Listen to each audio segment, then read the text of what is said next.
BMC News. Informação que gera valor.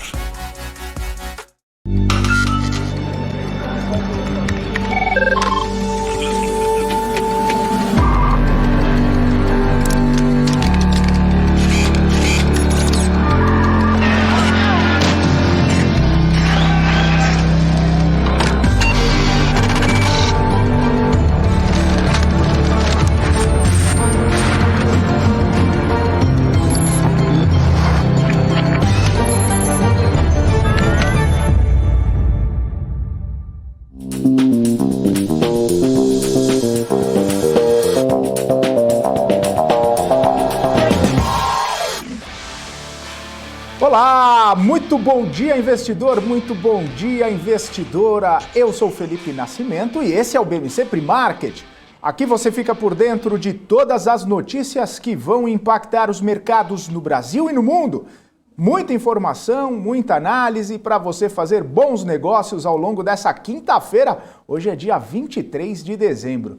E a gente chega ao último dia de pregão antes do Natal. A semana mais curta tem no radar dos investidores brasileiros alguns indicadores importantes por aqui.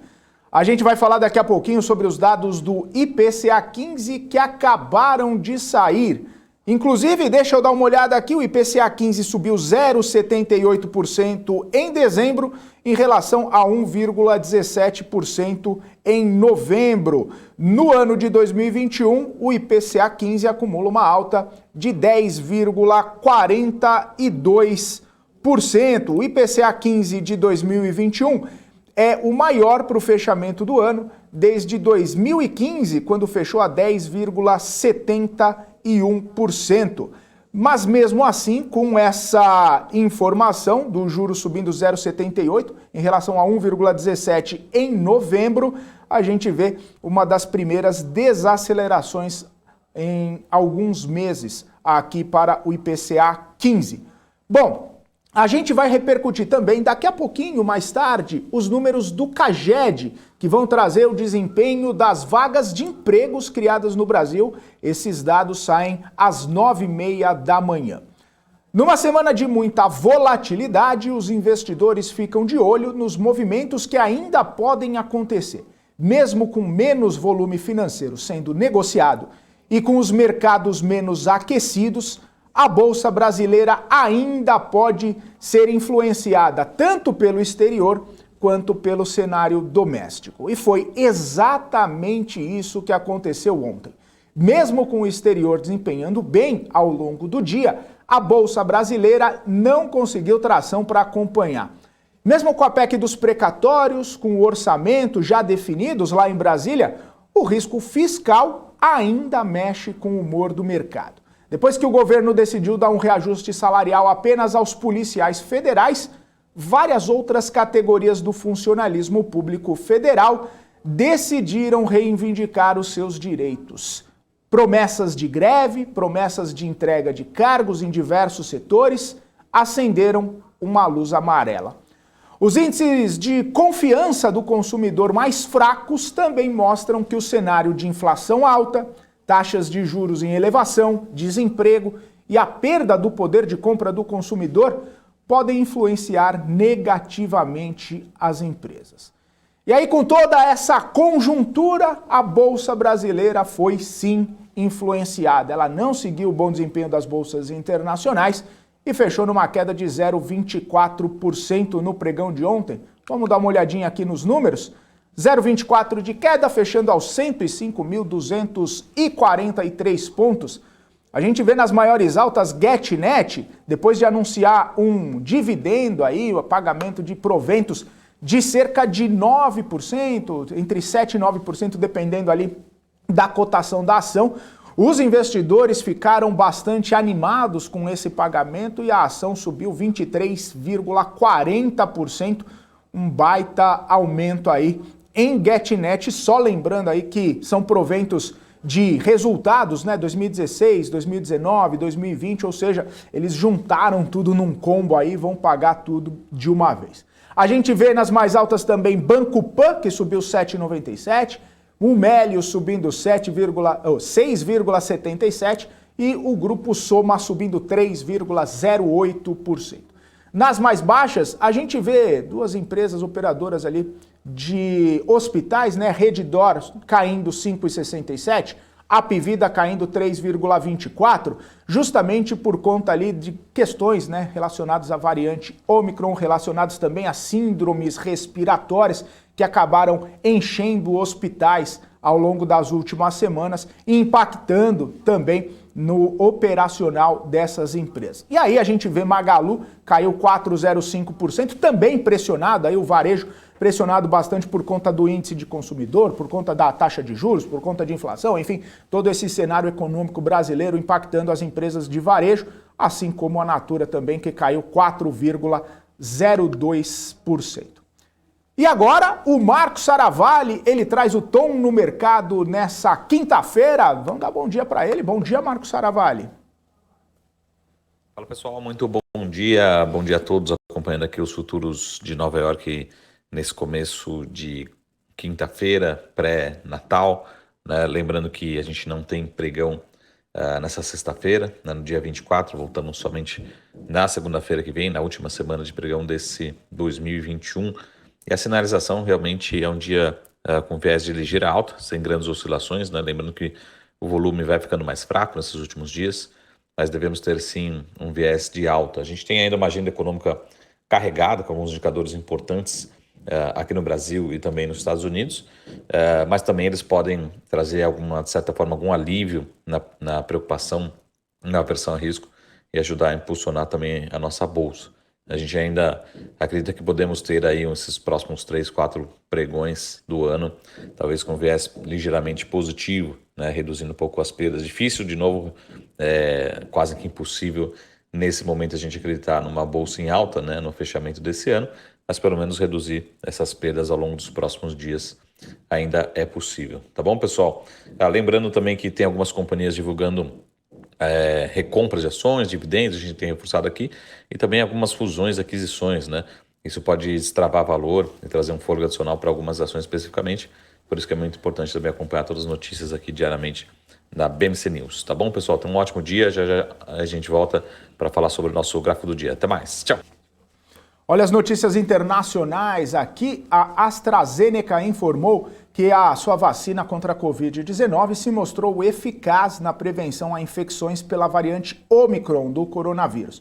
Isso depois da aplicação de uma terceira dose. De acordo com a farmacêutica britânica, o nível de proteção conferido aos indivíduos se mostrou robusto até um mês após a vacinação. A AstraZeneca disse ainda que está coletando ainda evidências para avaliar a eficácia da vacina contra a Ômicron lá na região sul da África. E esses dados, né, os dados desses estudos devem ficar prontos em breve. E ainda com boas notícias aí sobre o combate ao coronavírus, o FDA autorizou o uso da pílula emergencial da Pfizer, né? O uso emergencial da pílula da Pfizer contra a Covid-19.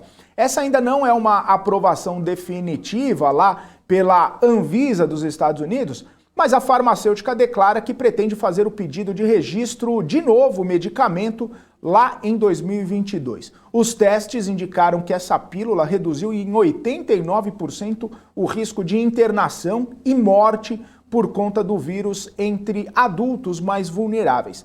A Pfizer disse estar pronta para começar a entrega imediata do medicamento nos Estados Unidos. E todas essas notícias mexeram positivamente com os mercados internacionais. Vamos ver como fecharam as bolsas lá na Ásia.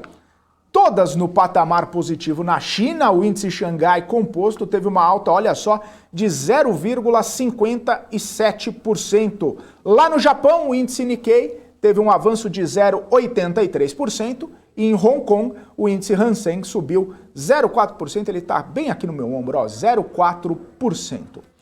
Por lá também, lá na Ásia, a gente está vendo um movimento com empresas de tecnologia. A JD.com despencou no pregão dessa quinta-feira depois que a Tencent anunciou que vai distribuir a maior parte das suas ações da gigante chinesa de comércio eletrônico para os acionistas. Os analistas têm dito que a decisão da Tencent pode ter se originado por conta aí de um desejo de desviar a atenção de si própria. Isso porque a China vem reprimindo o setor de tecnologia há vários meses, a gente tem comentado isso ao longo aqui da nossa programação, citando aí preocupações sobre potenciais monopólios e também segurança de dados. Além disso, a China tem aplicado multas pesadas contra empresas grandes de tecnologia, como Alibaba, Meituan e a própria Tencent também. Na Europa, hoje foi dia de PIB da Espanha. Ontem a gente falou PIB do Reino Unido, a gente falou PIB da Alemanha também. Hoje foi o dia da Espanha. O produto interno bruto do país cresceu 2,6% no terceiro trimestre desse ano, isso na comparação anual. Se a gente for comparar entre o segundo e o terceiro trimestres de 2021, o avanço foi de 3,4%. Os dados vieram acima das expectativas e acima também dos resultados preliminares divulgados anteriormente. Deixa eu dar uma olhadinha então como que estão operando as bolsas lá na Europa, também todas no patamar positivo. Olha só, DAX na Alemanha subindo 0,83 neste momento, CAC na França subindo 0,42, FTSE no Reino Unido subindo 0,47% e o índice Eurostoxx acumulando uma alta de 0,89%. Já nos Estados Unidos, as bolsas elas não têm altas tão expressivas quanto na Europa, né? Altas tão fortes assim como na Europa, mas nos Estados Unidos a gente tem as bolsas operando em alta também. O índice Dow Jones está subindo 0,34%, o S&P está subindo 0,3%, e a Nasdaq está subindo 0,2%. Lembrando que nos indicadores, mais tarde a gente vai ter o PCI lá dos Estados Unidos, o índice de inflação, lá para as 10h30 da manhã, e a gente vai ficar acompanhando esses dados ao longo da nossa programação. E agora o Marcos Seravalli volta aqui no nosso BMC Pre-Market com o gráfico do dia, com uma análise sobre o desempenho do S&P e os demais índices. Vamos dar uma olhadinha, conta pra gente, Marco. Fala pessoal, muito bom dia. Voltando aqui para o nosso gráfico do dia, a gente tem uma pergunta muito interessante, como tem sido o desempenho, né, do S&P 500, dos principais índices americanos em relação aos demais índices mundiais, né, e a gente acaba medindo ali pelos famosos MSCIs, né, ou seja, alguns índices globais, né, tanto americano como globais. E tem um comparativo realmente de como a Bolsa Americana está com um retorno aí de cerca de 20%, né, até mais de 20% melhor do que a média global, né, enquanto o S&P 500, os principais índices americanos, deve fechar esse ano com um retorno próximo de 25%. A gente está falando de um retorno do MSCI global em torno de 3%, né, então até mesmo superior a 20%. A gente já tem, desde o final da década de 90, que a gente não tinha um prêmio, né, um retorno tão grande assim das ações americanas em relação ao mundo, né, mostrando o quão importante é a diversificação, e principalmente em ações de empresas americanas, né, que a gente continua reforçando e continua gostando, e foi muito bem nesse ano de 2021, e a gente acredita que deve continuar também por ano de 2022, um cenário bastante favorável, tá bom? Tenham todos um ótimo dia, um ótimo Natal, um ótimo final de semana, e a gente se vê em breve. Até mais. Tchau. Falou, Marcos Seravalli. Tchau, tchau. Ótimo Natal para você também, mas calma, Marcos Seravalli. Você vai voltar daqui a pouquinho aqui no BMC News para bater um papo com a Paula Moraes. Deixa eu dar uma olhadinha aqui nos criptoativos. O Bitcoin está caindo 1,06%. Baixou do patamar dos 49 mil dólares, agora está nos 48.494 dólares. O Ethereum, deixa eu dar uma olhadinha como é que tá, também caindo 2,10% aos 3.938, caiu do patamar dos 4 mil dólares o Ethereum. E deixa eu ver como que tá o dólar aqui, operando nessa manhã de quinta-feira, essa manhã de quinta-feira, último pregão antes do Natal, aos R$ 5,63. O dólar segue em queda, né? A gente viu esse movimento de queda ontem e seguindo o movimento de queda, hoje também R$ 5,63. Agora falando sobre os destaques corporativos, a Raia Drogasil informou agora cedo a compra de 100% do capital da Ampli Software Tecnologia, além de fatias na Lab Exames e na Full Nine Digital Consultoria. O valor dessas operações não foi informado e, segundo a Raia Drogasil, esses investimentos buscam acelerar a estratégia de digitalização em saúde da empresa. As startups, elas seguem atuando, elas seguem operando de forma independente, como empresas independentes, mas sim com uma participação ali da Raia Drogasil. A Oncoclínicas comprou 60% do capital social da Brasil Memorial Holding. O valor da negociação foi de 101 milhões de reais. A empresa é um importante centro ambulatorial de procedimentos cirúrgicos de baixa e também de média complexidade lá na Bahia. Para a Oncoclínicas, a operação representa um importante avanço na estratégia de expandir a jornada de cuidados oncológicos com os seus pacientes. A Petrobras finalizou a venda da totalidade da participação em 12 campos terrestres de exploração e produção de petróleo para PetroRecôncavo. Os campos ficam no polo de Remanso, lá na Bahia, e o valor da negociação foi de 7,3 milhões de dólares. Isso porque já havia sido pagos aí cerca de 4 milhões de dólares anteriormente, e a Petrobras ainda vai receber 5 milhões de dólares que vão ser pagos ano que vem pela PetroRecôncavo. Tem informação também que a Sinqia comprou 100% do capital da Newcom por 422 milhões de reais. Essa empresa fornece tecnologia para o sistema financeiro e é a maior aquisição da história da Sinqia, que vem fazendo vários movimentos de M&A desde o seu IPO. A MRV também concluiu a venda de empreendimentos na Flórida, lá nos Estados Unidos. O VGV da operação foi de 95 milhões de dólares, o que representa um recebimento líquido para a MRV de 47 milhões de dólares. A companhia diz que, além desses e dos empreendimentos já vendidos em 2021, ainda tem outros 2 para colocar à venda, e esses 2 empreendimentos correspondem aí a mais 105 milhões de dólares em VGV. Eu tenho a informação também que a Vivara informou que concluiu seu plano de expansão orgânica em 2021, inaugurando 41 novas lojas, sendo que 21 lojas são da Vivara e outras 20 lojas são exclusivas da marca Life, também da Vivara. Foram adicionados aí 3.414 metros quadrados de área de venda neste ano, um crescimento de 17,4% em relação aí nesses últimos 12 meses. Bom, agora 9 horas e 18 minutos, eu quero chamar aqui o Guga Almeida, que já está conectado, já está aqui com a gente como todos os dias. Ótimo dia para você, Guga, tudo em ordem aí, aproveitando a sua viagem? Fala, Felipe, fala pessoal, estão me escutando bem? Me escutam bem por aí? Sim, alto e claro. Boa, estou aproveitando sim aqui a viagem. Mas com o olho 100% focado aqui no mercado, até mesmo por esse momento que nós estamos tendo aqui de bolsa.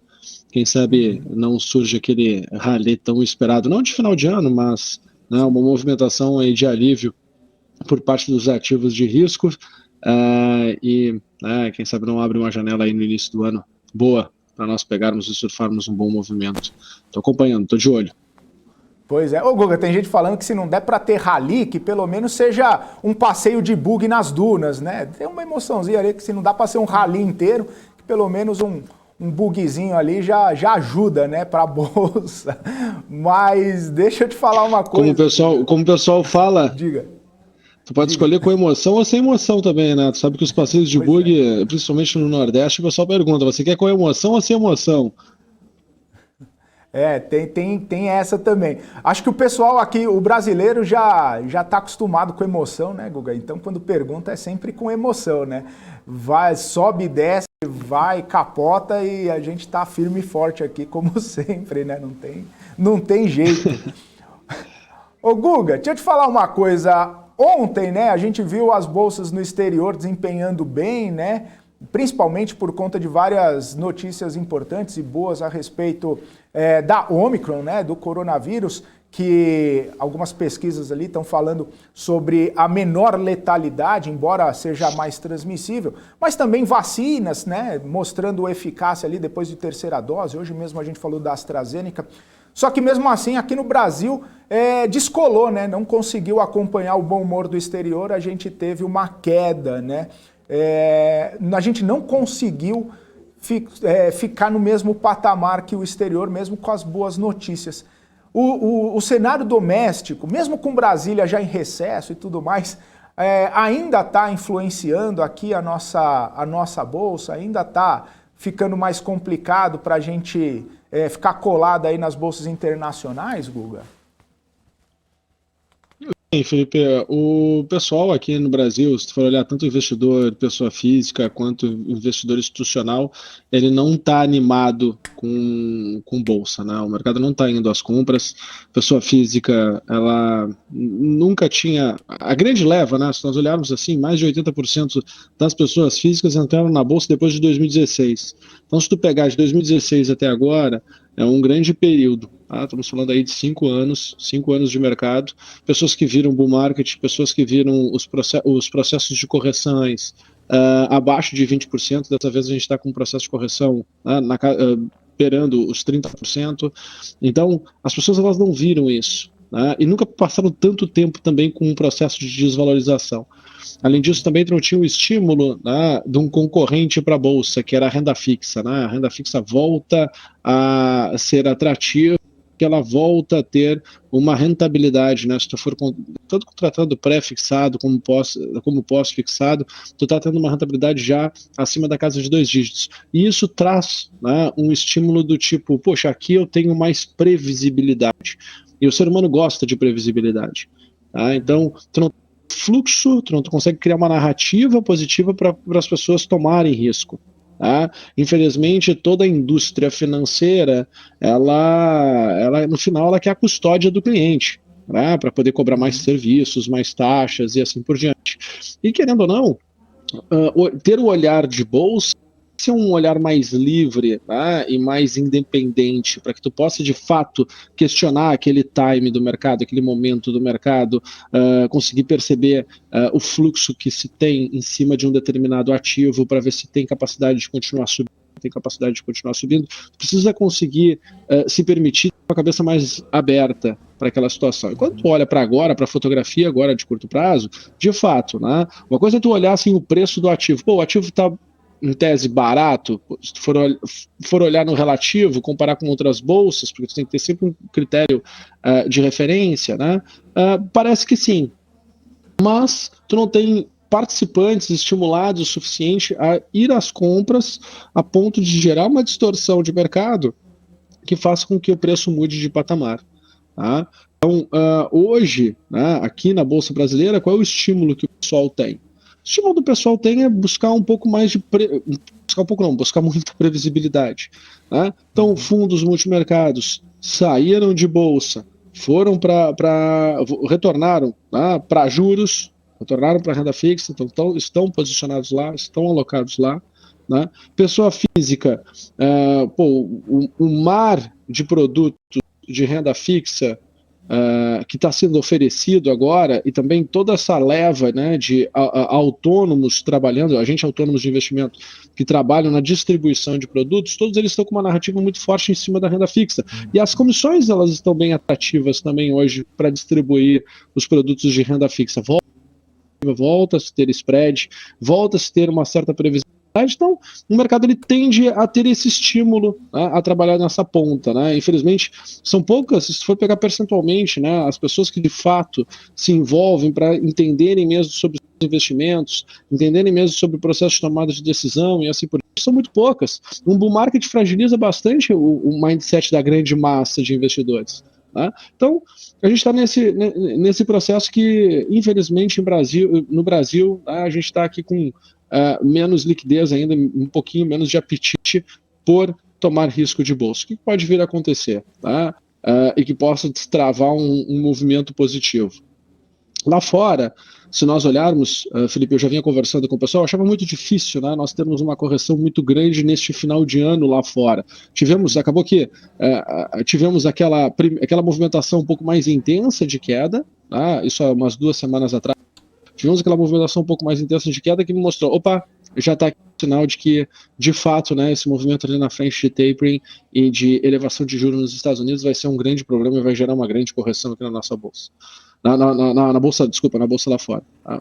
Vai gerar uma grande correção. Então, acho que já está marcado, né, e já está meio que com data marcada também para essa correção acontecer. Né? Mas eu não imaginava, e me parece que não está acontecendo, né, uma grande queda no final do ano lá fora, o que traria um pouco mais de respiro, uma janela para respirar aqui o nosso mercado. E de fato me parece ter condições para isso, né? Para a gente poder ter um certo respiro. E o investidor estrangeiro, ele tomou muita bolsa brasileira esse ano. Né? Talvez ele tenha que se estopar se por um acaso vier a correção lá fora, e a gente vai ter um grande fluxo de venda, porque hoje os nossos ativos, eles estão... Qual foi o grande player que se posicionou este ano? E se posicionou muito devagar. Por quê? Porque ele não precisava ter pressa para correr, não tinha escassez de ativo, na verdade tu tinha abundância de ativo no mercado, né? Tu tinha se tu for olhar toda essa tendência de baixo que nós estamos nos últimos 5 meses e meio, toda vez que o mercado começava a tirar a cabecinha para fora d'água, né? Começava a respirar, não conseguia se desenvolver, por quê? Porque tu tinha um fluxo de venda muito forte. Então, o estrangeiro enxergando isso também não precisou tomar posição a qualquer preço, né? Nós não tivemos aqui uma tendência de alta porque não tinha uma escassez de ativo, na verdade tinha uma abundância de ativo, teve uma abundância de processos para desovar os ativos, né? Muito em função do perfil desse investidor que saiu de bolsa, né? Da característica de como ele se comporta, né? No processo de atuar na bolsa em si. Né? E aí a gente viu o mercado e está no patamar que está. Né? Precisamos sim de um player forte para poder a bolsa ir buscar um outro patamar? Precisamos. Ele está claro que está para entrar e amanhã vamos ter um grande movimento na bolsa de alta? Não está claro. É por isso que a bolsa está dessa maneira. Né? Agora, em contexto, se eu for assim, poxa, se eu for olhar, né, como está se comportando o preço nessas últimas semanas, é a condição perfeita para termos um ralizinho de alta. Ralizinho de alta, não estou falando que vá fazer novas máximas, né? Um ralizinho de alta.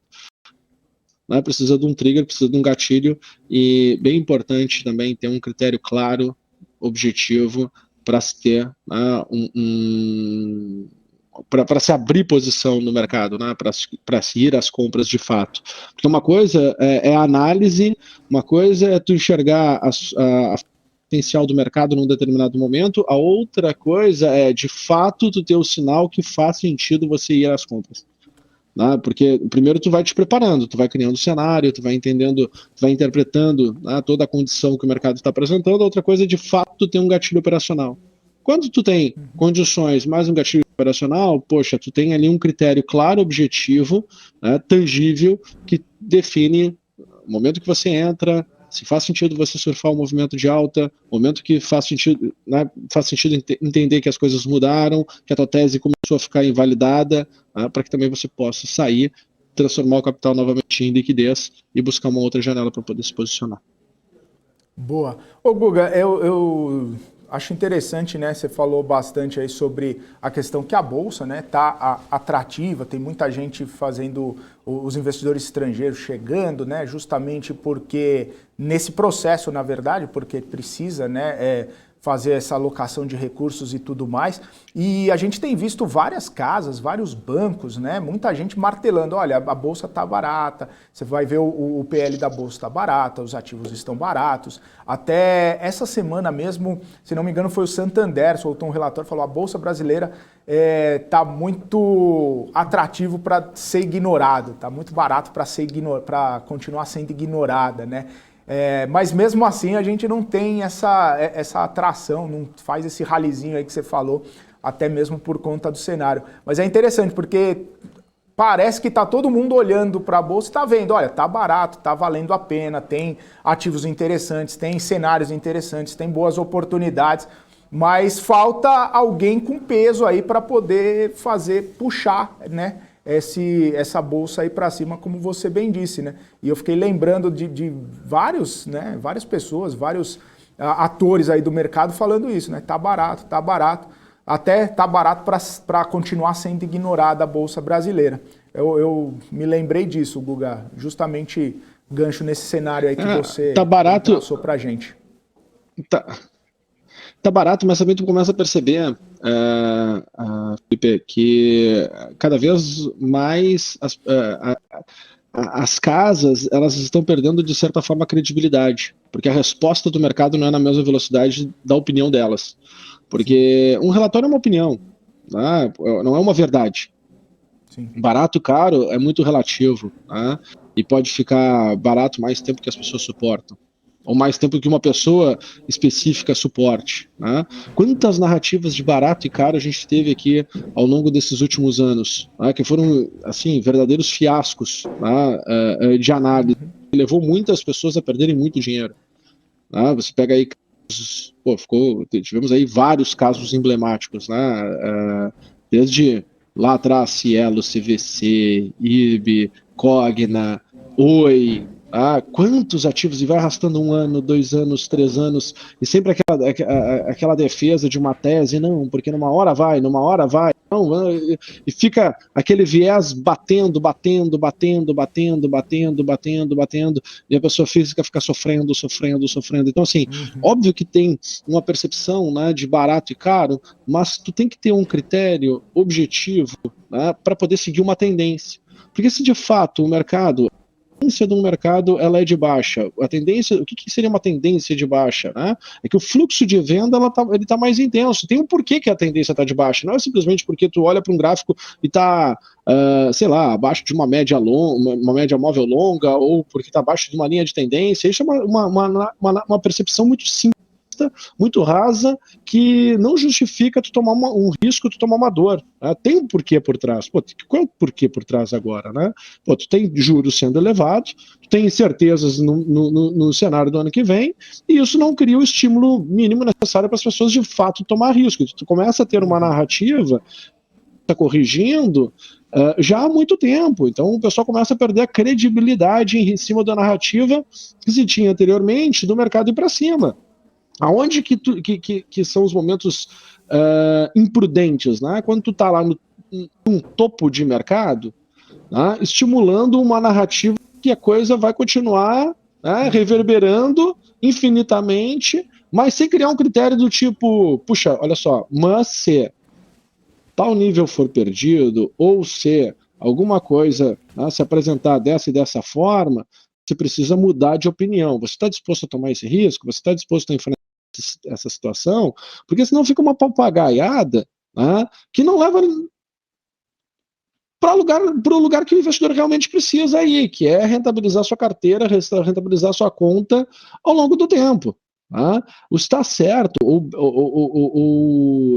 brigar, discutir para que tenha uma verdade superior à verdade do outro, é papo de boteco, é briga sem um porquê claro e sem um porquê transformador, né? As pessoas gostam muitas vezes de estar erradas com teses bonitas do que estar certos com teses feias, né? Eu prefiro estar certo, né, com teses feias, do que tá certo com uma tese bonita, entendeu? Eu achei aquela coisa intelectual, aquele papo intelectual que, enfim, na prática é uma bela de uma justificativa, uma bela de uma narrativa do porquê tu vai continuar sendo teimoso e ficar errado.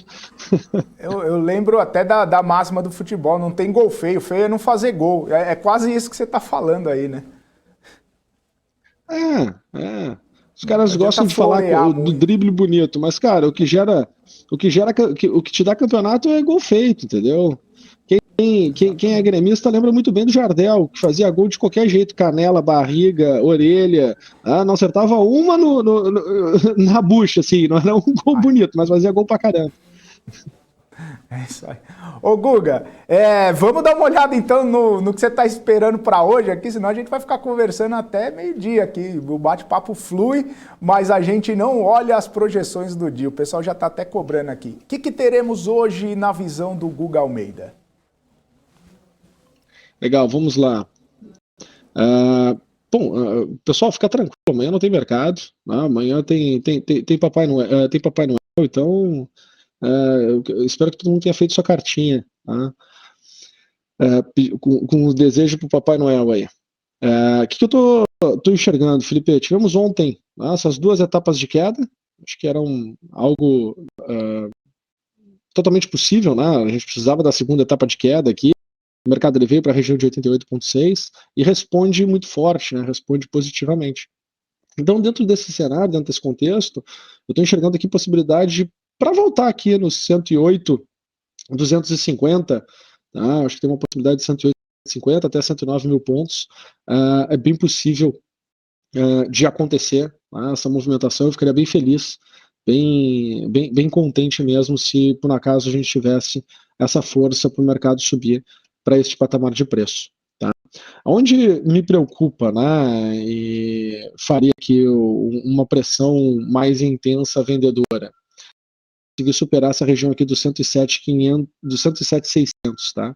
Ali é uma região um pouco mais forte, né, que precisa ser superada. Vamos ver na abertura do mercado de hoje, provavelmente a gente vai estar nesse patamar de preço, do 107,600, mas superando, né, esse patamar, aí eu um pouco mais contente, um pouco mais alegre, e aí obviamente, né, acima do 109, aí volta aquele 111,500 está aparecendo, continua aparecendo lá para mim, tá?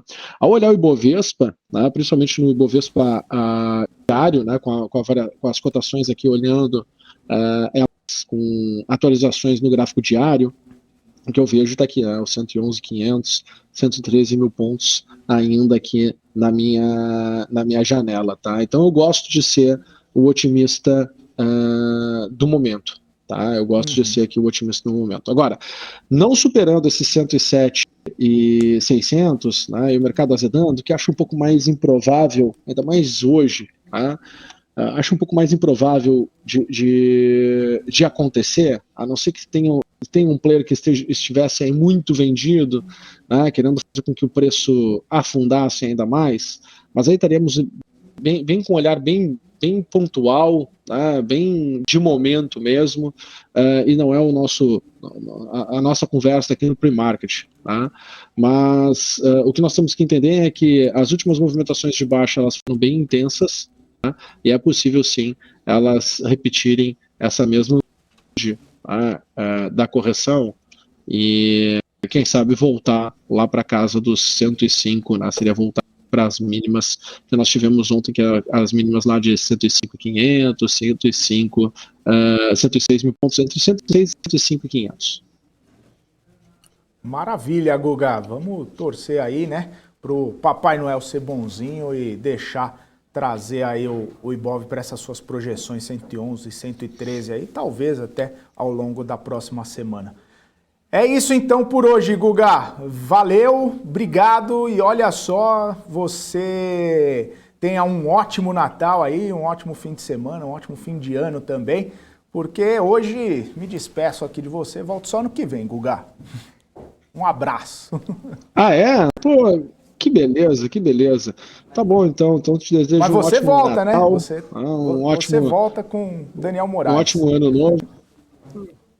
Com certeza, eu sou o que não falta nem um dia aqui na BMC, né? Então, vocês tiram férias, descansam, aproveitam com a família. Eu, segunda-feira, tô de volta aqui com vocês, pode ter certeza. Valeu, você vai estar no quadro entre os funcionários do mês também, viu? Fica tranquilo. Você vai estar no quadrinho. Eu quero ir pro quadrinho aí. Tem que ser o do ano. Tem que ser o do ano. Do ano também. Valeu, gente. Mas valeu, Guga. Obrigado, viu? Ótimo fim de ano aí para você. Valeu. Um abraço, pessoal. Bons negócios e depois boas festas e bom descanso. Obrigado, Guga. Valeu. Um abraço para você, meu amigo. Tudo de bom para você, para a família, para todo mundo. E um abraço também para todo mundo que está nos acompanhando aqui desde cedinho. O Elcio Santos, o Abelardo Neto, Henrique Rivonaldo, Daniel Pagnin, Rodrigo Lopes, Lucas Gomes está por aqui também. O Ariel Sampaio, o Ezequiel Santos, o Júnior Barcelos, o Carlos Damasceno, Nelson Fernando, Maurício Loz, Rui Rengel. Quem mais está por aqui? O Sandro Figueiredo, Denis Salles, o Wagner, o Israel Pereira, o L. Júnior, o Leandro Soares, Fluxo Real está por aqui também, o Pimentel, Anselmo Roberto, a Jéssica Fatione está por aqui também, o José Luiz Ortiz, o professor Vinícius todos os dias está aqui com a gente também, Fábio Moraes e o Denilson Guelfi está por aqui, pediu para colocar marca d'água. O Guga estava analisando o Ibov, a movimentação do Ibov para hoje na visão dele. Bom, já me alonguei aqui, quero trazer a Paula Moraes, hoje a gente combinando, Paula Moraes, ó, do Rio de, é verdade, de rosinha, roxinho, você de agora roxinho. Que eu vi.